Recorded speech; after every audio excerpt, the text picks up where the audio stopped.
नमस्ते साथियों, स्वागत है आपका HJR's वर्ल्ड में। आज हम एक आत्मकथा देखेंगे मराठी में। मैं पेड़ बोल रहा हूँ। ये जो आत्मकथन है ये बड़े बच्चों के लिए है, जैसे कक्षा 7वीं, कक्षा 8वीं, कक्षा 9वीं और कक्षा 10वीं। खास करके तो कक्षा 10वीं के लिए बहुत ही महत्वपूर्ण है। बोर्ड की परीक्षा में बार बार पूछा जाता है पेड़ की आत्मकथा। तो चलो हम आज इसे मराठी में देखते हैं। आत्मकथन। मी झाड बोलत आहे। सर्वांना नमस्कार, मी झाड बोलतोय। आज सर्व झाडांचा प्रतिनिधी म्हणून बोलतोय। मी तुम्हाला सांगायला आलो आहे की आम्ही किती महत्त्वाचे आहोत। आम्ही झाड नेहमी तुम्हाला काही न काही सतत देत असतो। सही बात है, पेड़ हमें बहुत सारी चीज़ें देते हैं, जसे फळं, भाज्या, लाकूड, रंगीबेरंगी फुलं, ऑक्सिजन इत्यादी।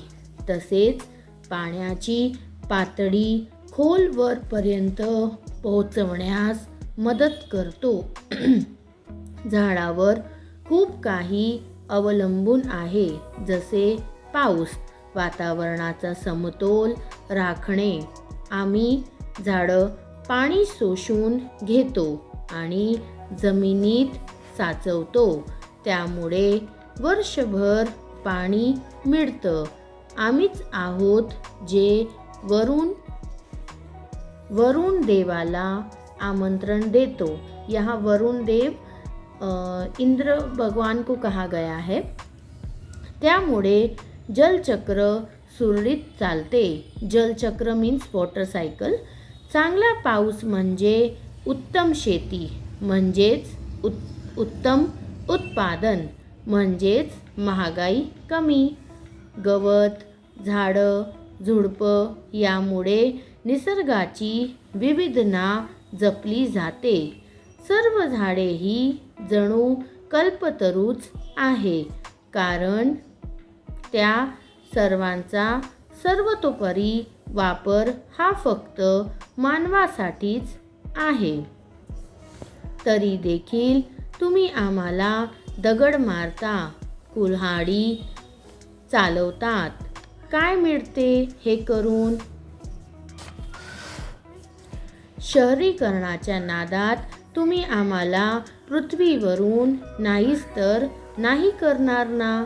निसर्ग संपत्ती म्हणजे आम्हीच आहोत, दुसरे काही नाही। असे झाले तर काय हाहाकार होईल या पृथ्वी तलावर, याचा कधी विचार केला का तुम्ही? मान्य आहे, राहण्यासाठी चांगले घर आवश्यक आहे, त्याचबरोबर आमची राखण पण खूप आवश्यक आहे। आम्ही झाडांचं एक छोटंसं वचन आहे, झाडं तोडू नका, त्यांना जपून ठेवा, कारण आम्ही तुमच्या जीवनाचा एक भाग आहोत।